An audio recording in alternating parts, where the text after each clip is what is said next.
The following is a passage from Siddhartha by Hermann Hesse, accompanied by classical guitar. This chapter is called By the River.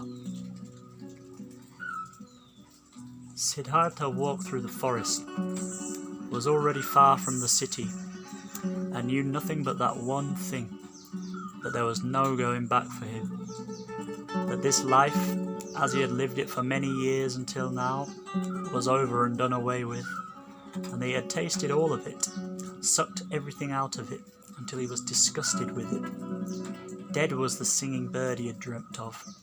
Dead was the bird in his heart. Deeply he had been entangled in samsara. He had sucked up disgust and death from all sides into his body, like a sponge sucks up water until it is full. And full he was, full of the feeling of being sick of it, full of misery, full of death. There was nothing left in this world which could have attracted him, given him joy, given him comfort. Passionately he wanted to know nothing about himself anymore, to have rest, to be dead. If there was only a lightning bolt to strike him dead, if there was only a tiger to devour him, if there was only a wine, a poison which would numb his senses, bring him to forgetfulness and sleep, and no awakening from that. Was there still any kind of filth he had not soiled himself with, a sin or a foolish act he had not committed, a dreariness of the soul he had not brought upon himself? Was it still at all possible to be alive? Was it possible to breathe in and again, to breathe out, to feel hunger, to eat again, to sleep with a woman again? Was this cycle not exhausted and brought to conclusion for him? Siddhartha reached a large river in the forest, the same river which, over a long time ago, when he had still been a young man, and came from the town of Gautama, a ferryman had conducted him. By this river he stopped. Hesitantly he stood at the bank. Tiredness and hunger had weakened him, and whatever for should he walk on? Wherever to which goal? No, there were no more goals. There was nothing left but the deep, painful yearning to shake off this whole desolate dream, to spit out this stale wine, and to put an end to this miserable and shameful life. A hang bent over the bank of the river, a coconut tree. Siddhartha leaned against its trunk with his shoulder, and embraced the trunk with one arm, looked down into the green water, which ran and ran under him, looked down and found himself to be entirely filled with the wish to let go and to drown in these waters. A frightening emptiness was reflected back at him by the water, answering to the terrible emptiness in his soul. Yes, he had reached the end.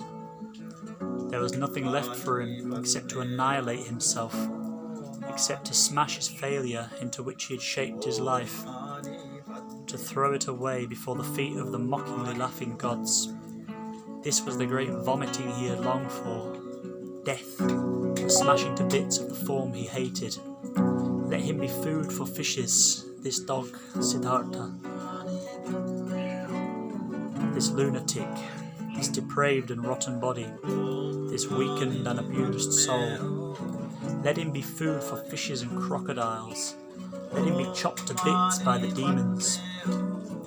With a distorted face he stared into the water, saw the reflection of his face, and spat at it. In deep tiredness he took his arm away from the trunk of the tree and turned a bit, in order to let himself fall straight down, in order to finally drown. With his eyes closed he slipped towards death.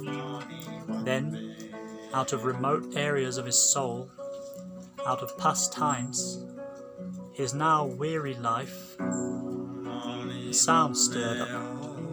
It was a word, a syllable which he, without thinking, with a slurred voice, spoke to himself. The old word which is the beginning and the end of all prayers of Brahmins, the holy Om, which roughly means that what is perfect, or the completion. And in the moment where the sound of Om touched Siddhartha's ear, his dormant spirit suddenly woke up and realized the foolishness of his actions. Siddhartha was deeply shocked. So this was how things were with him. So doomed was he, so much he had lost his way and was forsaken by all knowledge, that he had been able to seek death, that this wish of a child, had been able to grow in him, to find rest by annihilating his body. What agony of all these recent times, all sobering realizations, all desperation had not brought about, and this was brought on by this moment, when the Om entered his consciousness, when he became aware of himself in his misery and in his error. Om, he spoke to himself, Om.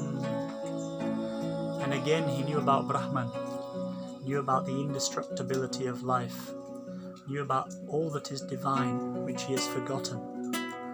But this was only a moment, a flash.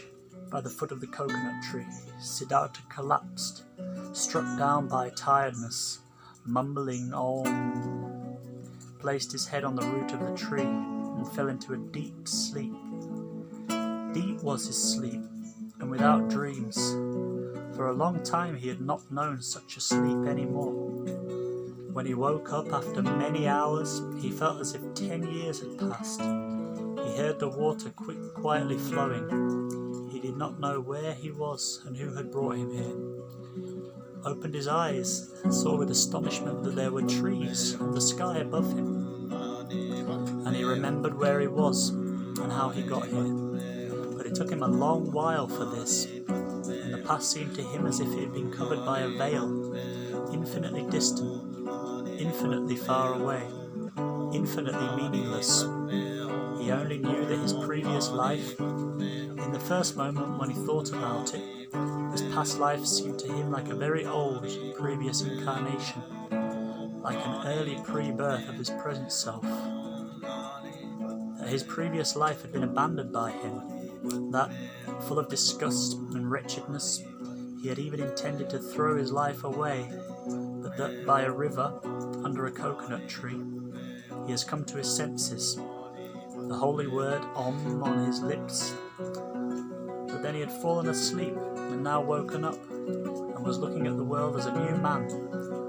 Quietly he spoke the word Om to himself, speaking which he had fallen asleep, and it seemed to him as if his entire long sleep had been nothing but a long meditative recitation of Om, a thinking of Om, a submergence and complete entering into Om, into the nameless, the perfected. What a curious sleep this had been. Never before by sleep had he been thus refreshed, thus renewed, thus rejuvenated. Perhaps he had really died, had drowned, and was reborn in a new body. But no, he knew himself. He knew his hands and his feet. He knew the place where he lay. Knew this self in his chest, this Siddhartha, this eccentric, the weird one.